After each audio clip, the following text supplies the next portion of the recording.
Okay, hi.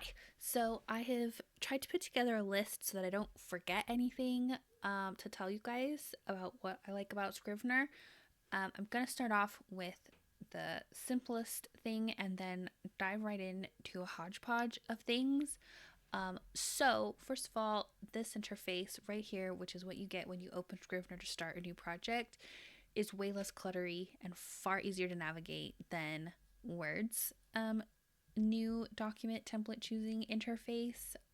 You just kind of choose what you want on the side here, and then pick the template that you want. So the templates have like preset behaviors and stuff.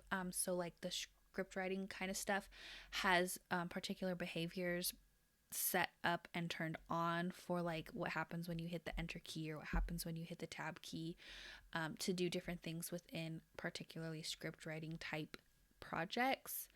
I haven't tried any of the nonfiction ones. I'm curious as to what presets would be in this to assist with that. I generally use the fiction ones for obvious reasons, mostly the short story one, occasionally the novel one. So let me show you what a new one of these looks like.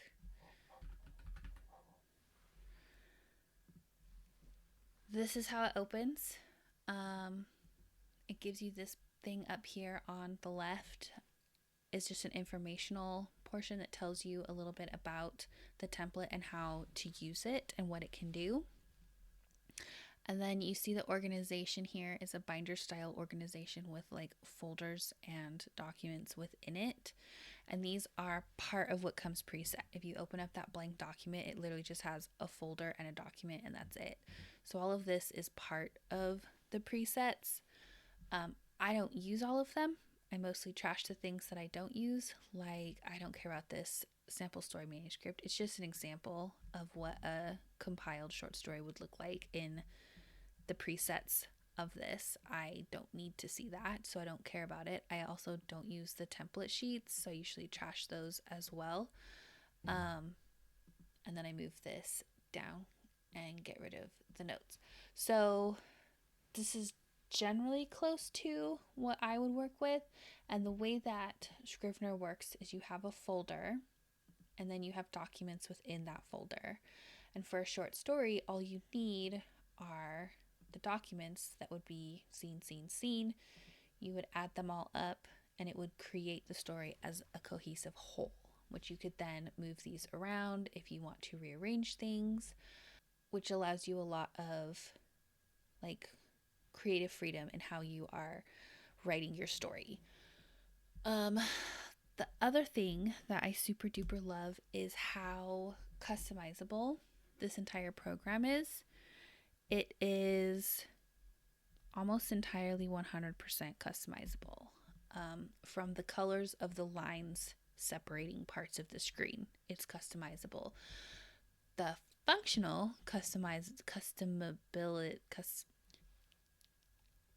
anyway, um, is for me the customization of the toolbars and some of the work environment. So you customize your toolbars by going into view and customize toolbars, and you have your main toolbar, which is this one here, which I have customized the size of. It's normally smaller like your two other ribbons up here. I made it fatter because I like the big buttons. So you can arrange the buttons in any order that you want. And you can add, like, there's a script writing mode button and a snapshot button and syncing because they do have a mobile app for Apple products. Like, there's a ton of different things that you can add or take away. So I have this customized to things that I like. And then the formatting toolbar, I have only just added a few things like the undo, redo, ruler, insert table, and comment buttons are pretty much all that I have added. So you can completely customize that. And then if you go down into the options menu, you can customize literally everything. Everything. So, general options, editing options. This is how I have set up my presets because the program comes with a different font, a different size for its like I'm gonna say preset so many times. I'm so sorry. Preset things, and I did not like it. I hate it. So I switched it to classic Times New Roman font size 12, and I put it as a line spacing of 1.5 because that's what I enjoy working in. This is nothing to do with how it will print on the page. If you use the compile settings, the compile will change the formatting to suit what you're trying to do. This is just for working in the program. You can set different behaviors. You can, again, change the appearance of everything. So like in the corkboard, hold on, let me show you. This is the corkboard. And if you go in here, you can change appearance, corkboard. You can change the ways in which it looks. You can draw shadows around the cards to make them pop out more. The different things that it does, you can change. The corkboard pattern here used to be the default. I find it very noisy and distracting, so I like it says custom color, but it's just the basic preset color. I love these really soft pale colors. They're very soothing to my mind. So you can customize everything. Some of these I find more and less useful, so there's some things that I never change, like colors.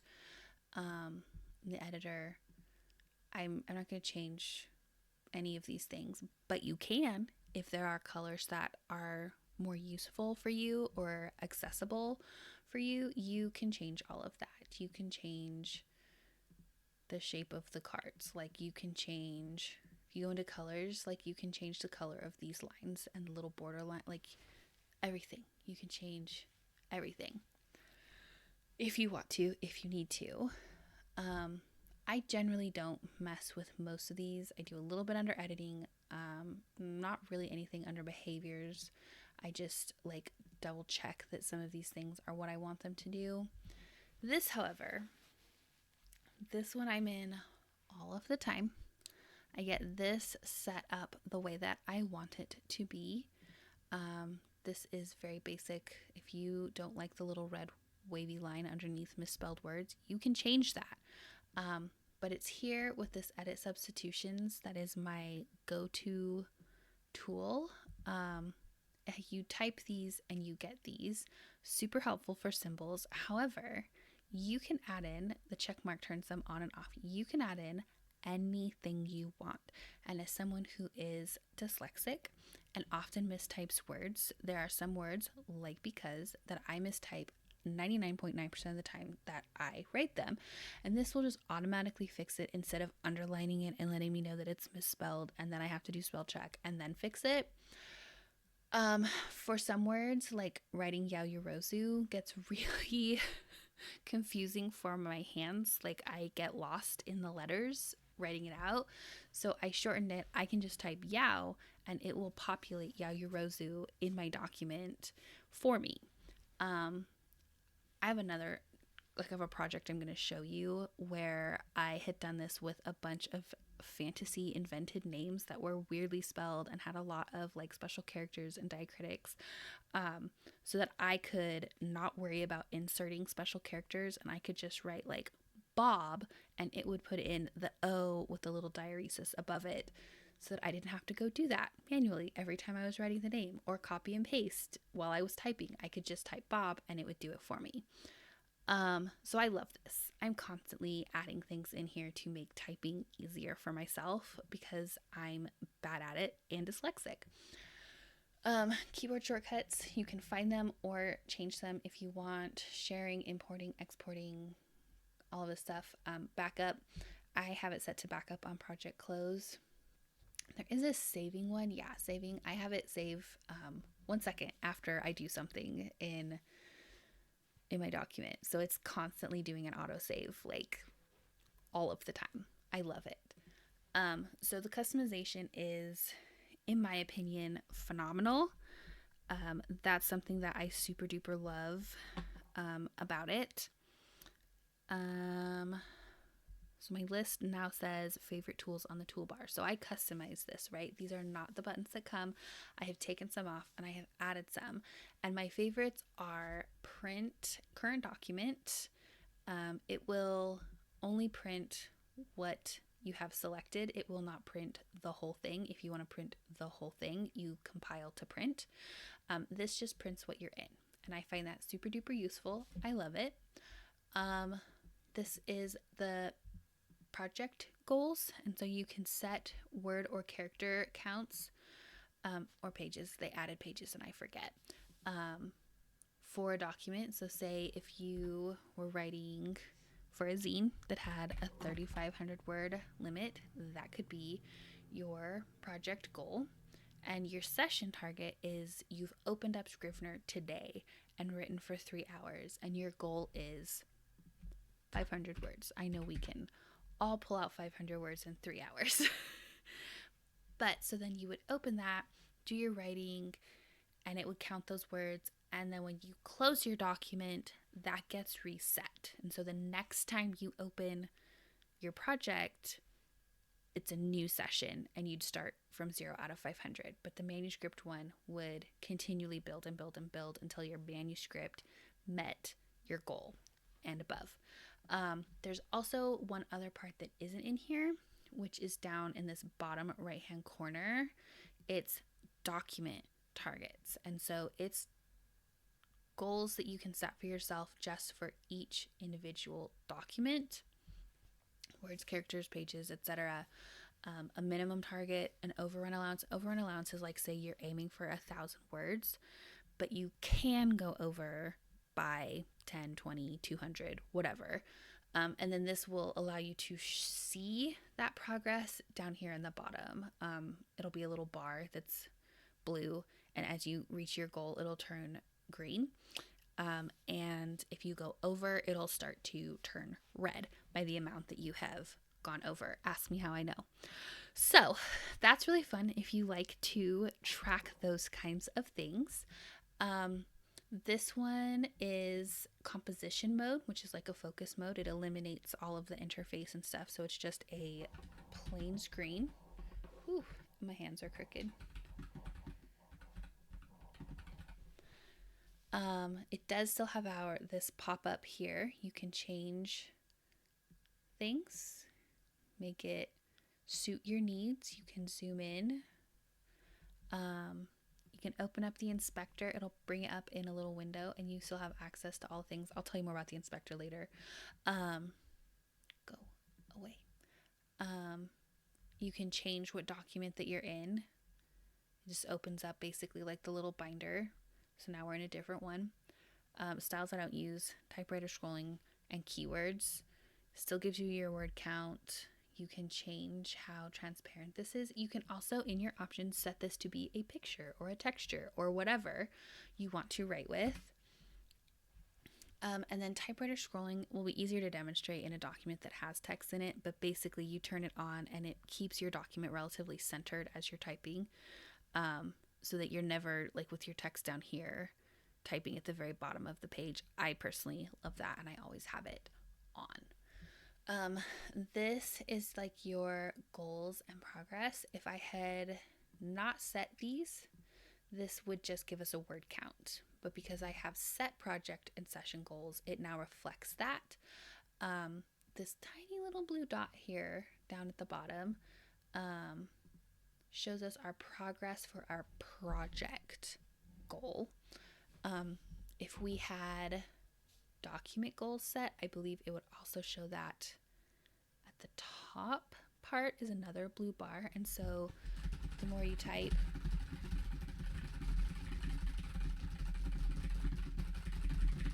that bar grows.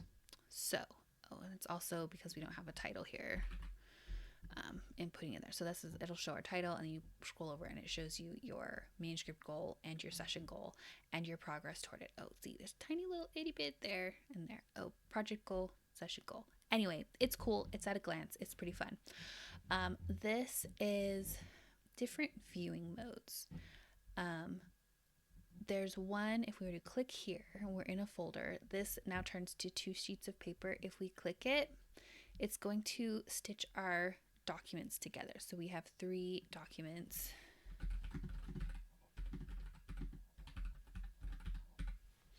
Ooh, ignore my spelling. So write 3 documents in Scrivening's mode. It'll stitch them all together. So if you have like 10 pages of writing, it'll be 10 pages of writing and then the dashed line before you get to your next document. So you can read all of them in one go without having to click between them. You can just go into Scrivening's mode and have it. Also, what you've seen is the corkboard mode, which this is the one of these modes that I use the most often. It just visually appeals to the way my brain works. These, you can put notes on the cards or info or whatever, and that's what will show. If you don't have anything written here, it will just show a preview of what is in the document. And so then when we go click in here and we open our inspector, here's our card showing the info that we put on our card. There's a couple different ways to use these, which there's just this. You can switch them to a freeform mode in which you can drag them around and rearrange them. If you want to experiment with different things, you can layer them, stack them. In both this mode and the other mode, double clicking adds one. You can see it added it here too. It adds. Same thing here. It'll just add one wherever you click and you can arrange them. However, this does not affect this, right? So this is the last document except for it's still here. And then there's this way of arranging them, which these colors correspond to labels. If you hover over it, you can see, and so you can move them around and arrange them in different ways. I never use this. This isn't useful. You can make it vertical if you want to. I mostly just use the grid, and very, very, very rarely ever the freeform mode because that isn't useful to me. The thing I use the absolute least that's up here is this outline mode. I don't give a crap about this at all. Like, I'm not interested. This is not useful. You can change all of this. You can add in different things to show. It does a lot. It just isn't useful to me, so I don't use it. I like this. I occasionally like this. And then lastly is the inspector, which this is the first one. I don't even know if it has a name. I guess just notes, but it shows the card that's associated with your document, and like a little notepad, like just literally a little scratch. You can open and close these. The card can also hold an image, and you can switch between the text and the image if you want.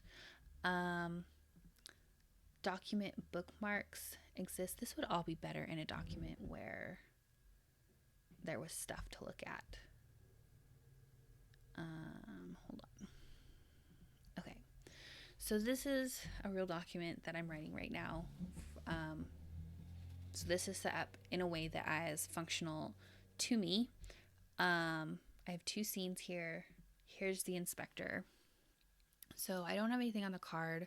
I usually don't use info on cards unless I'm writing a really big story, which I have not done in a really long time. And then just notes to myself about things, or if I have a quick little thought I want to jot down of like, oh, later on in the story I want to do blah, blah, blah, blah, blah, I'll write it over here. And these are associated with each individual document. So when I click in this other document, there's no notes here because these are the notes for this document and these are the notes for this document. Project bookmarks are probably more useful for larger projects. Again, I haven't ever used them, but basically you can use other documents within your binder or external documents and put them in here as bookmarks. And if you have them in here, you can click on them and you can view them here. It's not really useful to me. I'm sure it's useful to other people. Keywords and other metadata are slightly more useful. I don't really care about the general metadata. That's just the stuff that the program puts on you. You can set up custom metadata. I don't care about that. Keywords are hit or miss for me. I did set these ones up to show you guys that you can. These are just like if you were to track characters, but you could do anything. Like you could do keywords for time of year, or you could do keywords for specific plot points, or you could do keywords for like if you're writing a mystery and putting a red herring in, you could track where that red herring is by attaching keywords to the documents. And so the way that that works is you can just like click and create a new keyword, and it will like auto assign a color to it. I am not sure. Oh, I do. Okay. Let's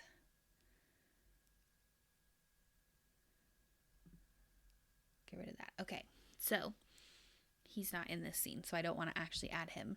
But so let's go here, which obviously he's going to be in this one. So let's add a new keyword.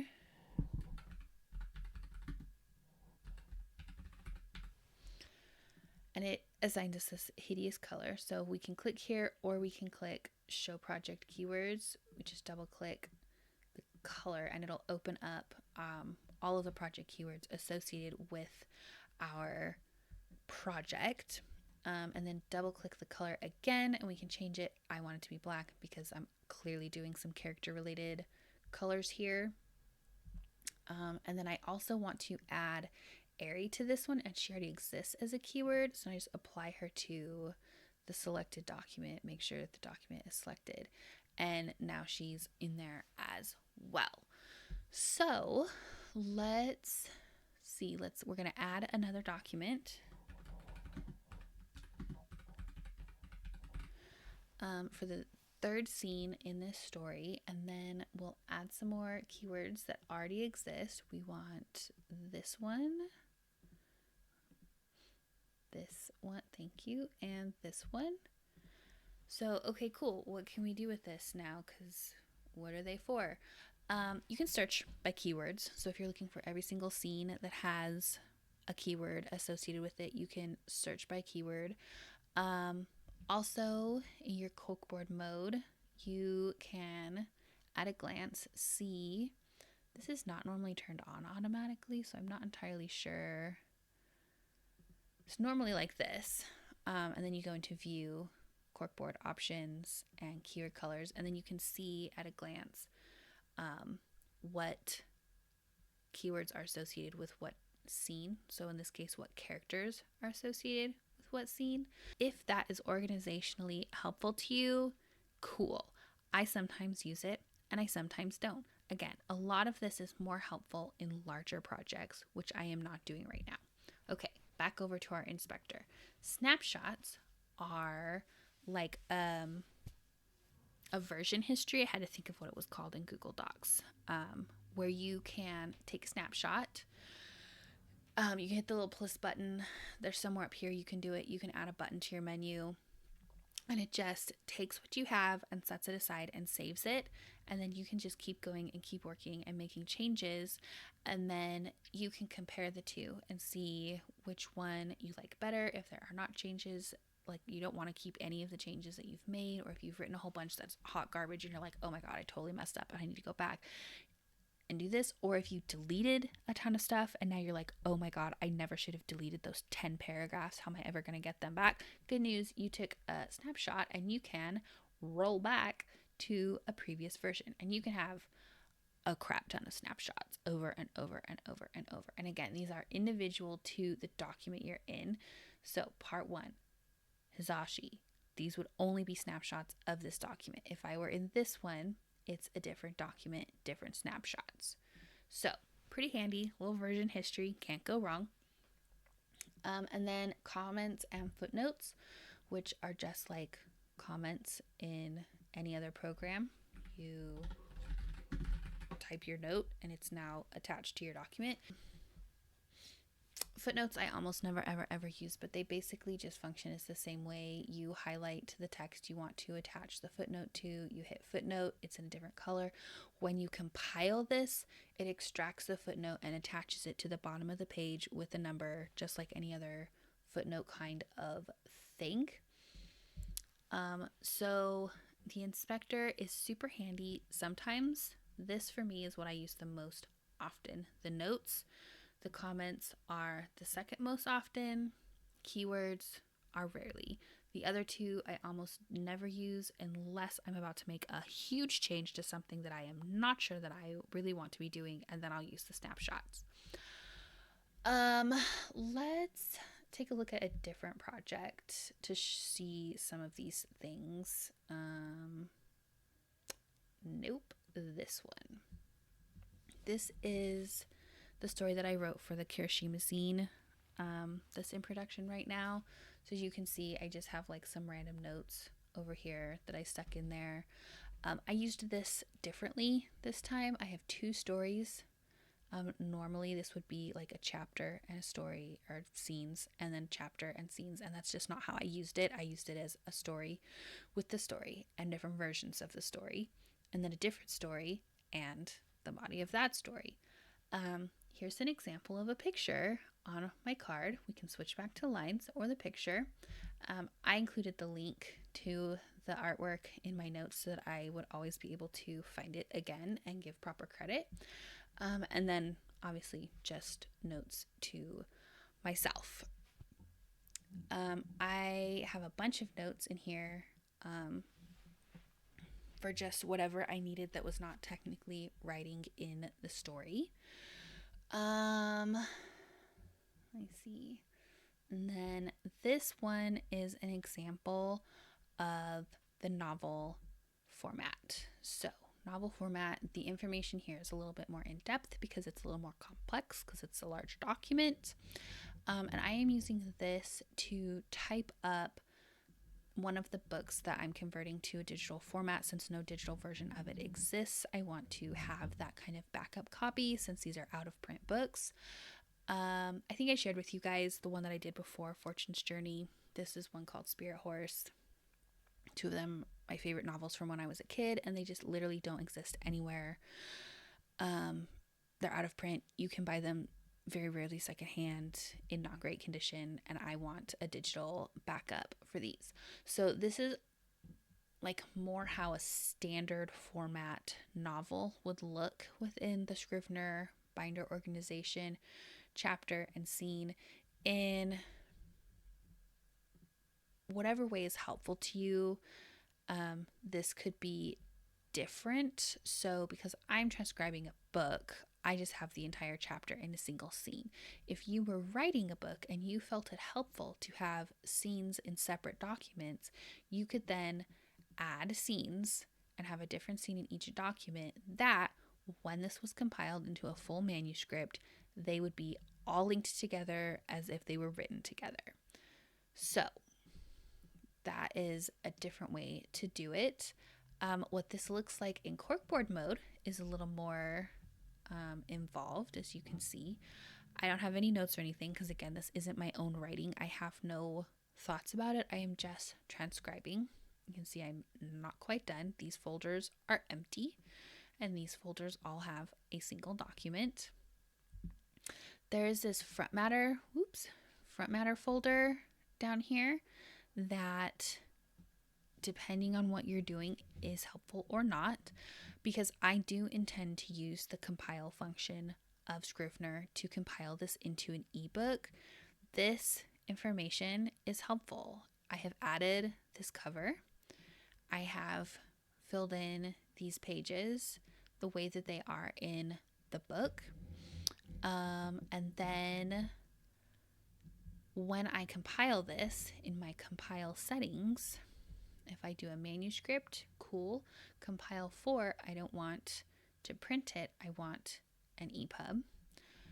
So ebook, EPUB, this will show me how the settings will pan out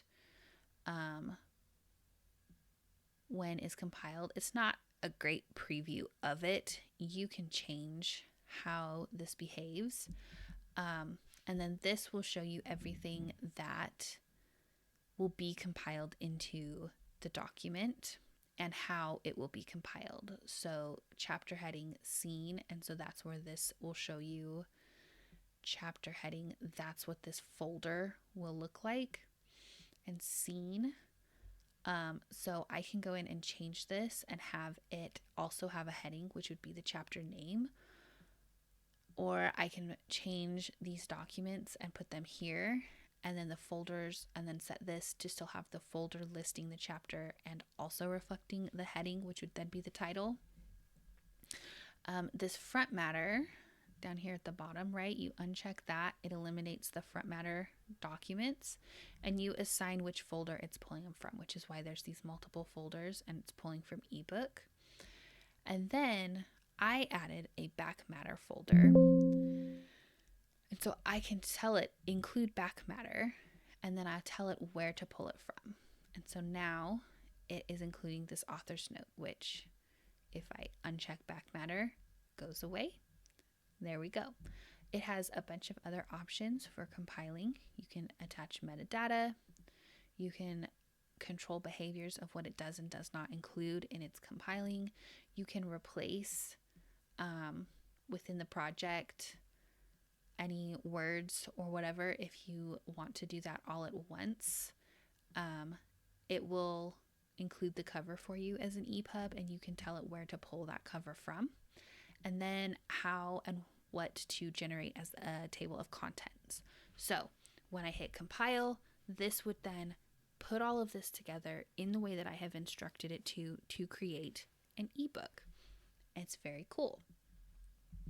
That's what some of these presets and stuff do that it includes that you would not be getting with the blank document. So again, it just depends on what you want to do.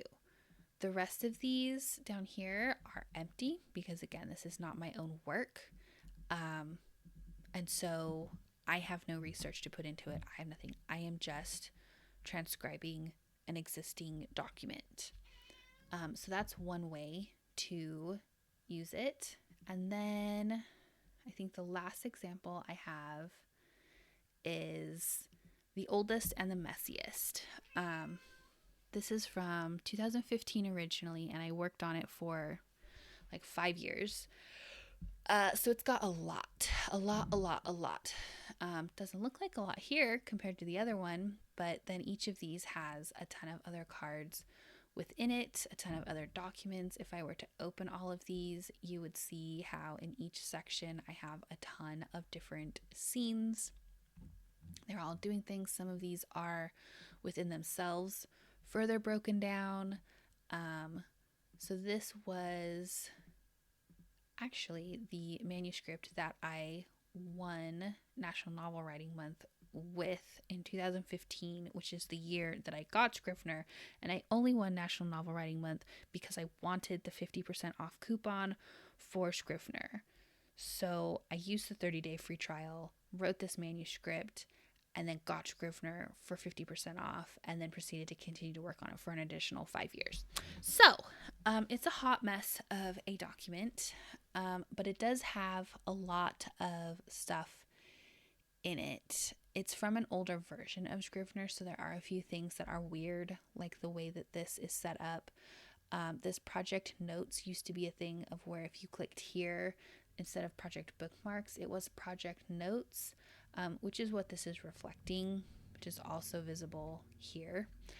And it just transferred over in a different way from when I updated the program.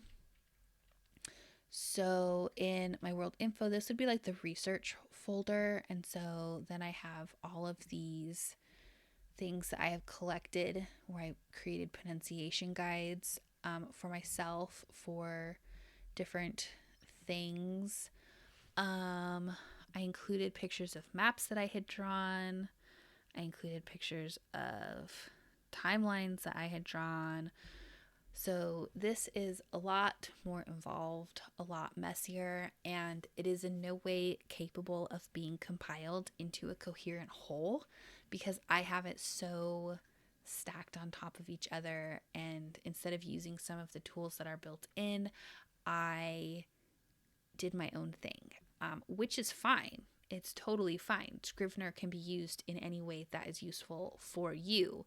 So there's a ton of stuff in here that is kind of a hot mess. This is also the project where the substitutions were the most helpful, because like my names here, which are now all pulling up as wrong, because again, this is a new computer with a new version of Scrivener and does not have my original set of substitutions I had put in. Every time I had a character with a special character in their name, like so Mosine has one and Aenril has one, all of the places have special characters. I was on a epic fantasy craziness. I could put in substitutions where I would spell this without the special character, and Scrivener would autofill the special character for me by substituting the text. I know that I don't have any of these ones in here, but I do have Yaoyorozu, like I showed you. So what that looks like is if I just type Yao and hit space, it has inserted Yaoyorozu. It's extremely helpful. I really, really, really, really love the substitutions. Like, it's amazing. So some of the other things that I can do, it has a split screen option. Here, the editor, you have this little information bar, right? And so you can do split, and it will automatically just duplicate the document that you're in. And then whichever one of these that you select, which you can see it's highlighted which one you're in, you can choose a different document, and it will change what you're looking at, right? So that's pretty cool if you want to do a side-by-side editing, or if you want to work on two things at once that you need to get details to match across. You can also do a horizontal split, which, depending on what you're doing, the different splits are helpful. I like the horizontal split if I'm using a document for reference and writing, and I like the side-by-side split for like comparison and editing. So that's really cool. Scrivener also, like you've seen the pictures and stuff that I have down here. The other thing that you can do in your like research folders and stuff is you can pretty much import anything. That's why it's a research folder. And so Scrivener will allow you to import other documents, videos, audios, pictures, PDFs. And then up here, there's so much stuff up in the top. Like, I'm just going to scroll through these. Standard file menu, standard edit menu with a few things. Down at the bottom, there's the transformations stuff. This Make Small Caps used to be a button that you could put in your formatting menu, and it's not anymore, which I'm a little bummed about. But so you can make these kinds of transformations within your text, which again, these are tools that I think are more helpful when you're done writing versus when you are writing. There is this speech option, Lee, that I only just recently found out about, actually. It does have text to speech. It will read to you, and you can change how loud it reads to you. You can change the speed at which it reads to you. You can change the pitch of the voice that is reading to you. You can change, you'd have to import languages. I don't know how to do that, but you can. And you can choose between the basic Microsoft male or female voice for that reading. This is just a test sample for these adjustments. It just reads this text up here. So Scrivener does have a text-to-speech reading option, which I thought was pretty cool to find out about, since I didn't know it did that. A couple of other things that it has back up here. Okay, so edit. The text tidying has some pretty cool things. I oftentimes will strike through things that I'm not sure I want to delete, and I think it's really cool that if I choose to, I can just tell it to delete those things. If you are a double space type person between sentences, but what you need to turn in is not supposed to be that way. You can get rid of them all. Remove, like, it's just really cool, everything it's got. The writing tools has some fun things. You can look up, these are all available right clicking on a word in a document as well. You can look up any of these. I really like the name generator. It's really fun to play with. You can choose like gender, these kind of settings of like if you want an alliterative name. You can preset things if you don't want them to change, or like if you want your alliteration to start with an A. Obviously the alliteration is going to try to take care of this anyway, but it helps. You can change the number of names for like that, like a forename. Set it to initials only. You can draw from these cultural banks of names, which I think are pretty cool. Super obscure, not very obscure. How many names to generate.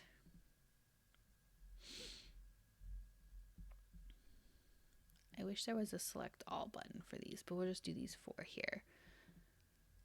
And then it just pulls up names that you can scroll through, right? Again, we're going for alliteration starting with A. And so there's that, but we can also do this and it'll mix up the letters more and still try to run the alliteration. You can get rid of the alliteration and it'll just give you names. Super fun to play with. I super duper like that. The other thing is in writing tools, this character map is where you get all of your special characters for like everything. You select it, you can hit it and then select it, copy it, and then you copy it into your document, which is why the substitutions were so great rather than do that over and over and over. Your insert menu is pretty standard. I have not messed with this bibliography, the math equations. It's not stuff that I usually do, but I'm curious about it. View, the check marks are obviously like, what are we looking at? We are looking at the corkboard, but I could hit outline and it would switch it to the outline, just like if I hit this button over here. But it also gives you, like, this is where you go to change between horizontal and vertical split, different things that you can look at in different areas. Like, so this corkboard options, all of these are pretty much available right now. Like, we can turn keyword colors on. I have no keywords. But like outliner options aren't going to be available because I'm not in the outliner. But if I was, and then we went into outliner options, now I can choose different things to include in my outline. So there's all of that. This is where you access composition mode, etc. Navigate, which you can mostly just do by clicking on things. Project has some pretty fun things in here. So there's these project settings, which you can set like labels and statuses and different things that only affect this project instead of any project you would do in Scrivener. The project targets we talked about, but there's also the statistics, which is super fun. It tells you like how many words, characters, paragraphs, sentences, these links, the number of documents you have, documents links, how many approximate pages it would be, how long it would take you to read. It's an estimate. Anyway, there's also this word frequency guy, which is really cool if you are looking for words that you repeat a lot. So it gives you the word, how many times it appears, and what that looks like in a percentage bar. Obviously your most basic words are here. There is somewhere, I think, ways to eliminate what words it's looking at. So this is the entire thing. This is only the selected document, which I'm in manuscript right now, so it's going to be the same, but were I in one of these other ones, these would be different numbers. And then you can do, set list of words to ignore. So if you want to ignore and, the, he, she, it. Really basic common words, you can set that here. So that's a really cool thing, I think. And then the writing history, which is really fun. It will show you kind of a history of this project, not every time you've opened Scrivener, but just this project. So as you can see, there has not been a lot of action in this document, in this project, but let's look at this one. Writing history. It's got a lot more action over a longer period of time. Negative 50 words. Oof. But so you can see like what days you worked, how long you worked, not how long, how many words you worked within a day. And then it gives you some statistics down here. I think that's pretty cool if you're interested in those type of statistics. I'll check my menus and see if there's anything else. So that's project.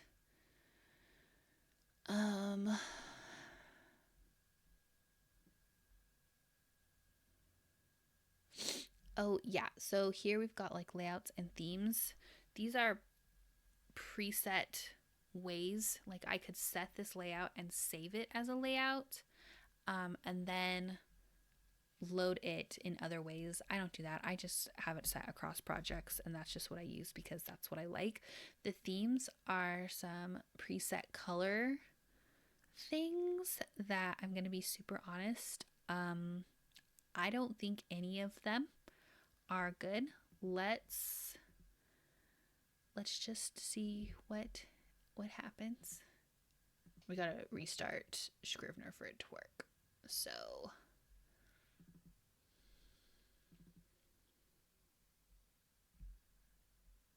oh, it's lavender.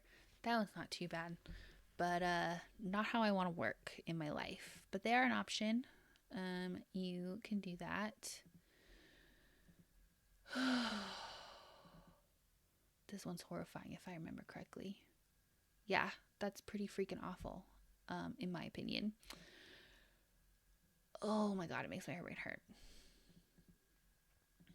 So yeah, you can customize your colors. You can use one of their preload things. I like the defaults generally. I like the defaults. The composition mode, this is default composition mode, and I hate it. I switch it to essentially nice light mode here because that's what I like. I think that's really about all of the features and tools and things. I want to make it clear that when I am using Scrivener, it has all of these things available. But when I am using Scrivener, I have already got all of this stuff set up. This is just how it is when I open up a document, right? Like if I start Scrivener from scratch and I just pick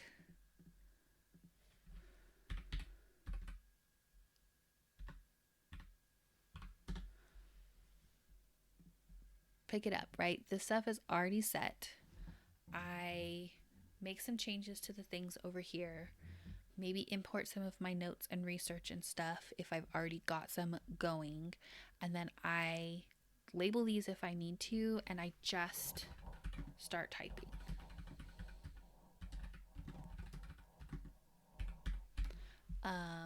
As I go, if I need to use this, I'll open it up, and I'll use it not that big. I hate it that big. If I'm feeling particularly distractible, I will hit composition mode with the proper settings. And that's it. Like, I'm not constantly clicking around and bouncing around and doing all of these other things that I've shown you, because they aren't useful while you're actually writing. They're useful in setting up before you write or after you're done writing, which is cool. And I really like that there is that variability and functionality within what I think is a really clean and navigable interface. So the last thing that I want to leave you guys with if you're interested in trying out Scrivener, if you want to like experiment with it, see what's up, see if you like the tools, see if you like the way it functions, whatever, don't spend money on it. First of all, go get the 30-day free trial. I would say Legends and Lattes. That's a book, you idiot. Literature and Lattes is the website, company, whoever that like makes Scrivener. You can go to their website or Scrivener, just search it up. They have a 30-day free trial. It's non-consecutive days. So if you download it and open it on day 1, that's 1 day. You do not then have 30 days and that's it. If you don't open Scrivener for the next 3 days, but then you open it at the 4th day, that's your 2nd day of your 30-day free trial. So it's whatever days you open the program on is your 30 days. So don't think that it's like a timed clock or whatever. It's just the days you open and use it. So get the free trial and then do the interactive tutorial. Set aside a morning or an afternoon or whatever, several hours in a row because it's really, really long, and do the interactive tutorial. It will show you a ton of things that I didn't because I don't care about them. And it will feel overwhelming because there is so much. However, I think it's a great way to get a handle on what Scrivener is capable of, while also allowing you to have the time to think through your process, the tools that you are using now and find valuable now, things that you wish that you had that you maybe don't or are not very accessible. Really consider your process and what's useful to you. And then when you're done with the interactive tutorial, which I'm going to see if I can, comes up, it opens up like an actual project that you save.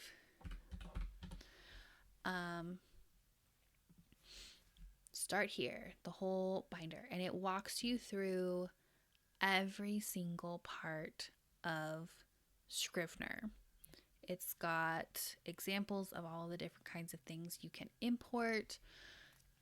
It's extremely, very, very, very helpful. And I think that if you work your way through here, which I have done a few times because there are, in fact, things that Scrivener does that I forget exist, work your way through this, and then with the knowledge that you now have and the consideration that you've taken of your own personal process and the things that you do and do not find useful, take the time to set up Scrivener, customize all of the things. I'm telling you, like, set aside an afternoon that you're not planning on writing. Just set it up in the way that you think will be the most useful to you, and then never touch it again. And by that, I mean just open it as if it were a Word document or a Google Doc or whatever and type in it.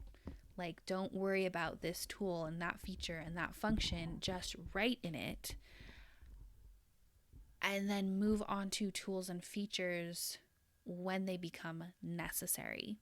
Do not feel like you have to use a tool just because it exists. If you used every tool that Scrivener had, all you'd ever do is use tools and you would never, ever do any writing. So that is my advice. Get the free 30-day trial, work through the tutorial, set up Scrivener in all of the customizable ways that you think will be the most functional for you, and then just try writing in it for a while. That's it.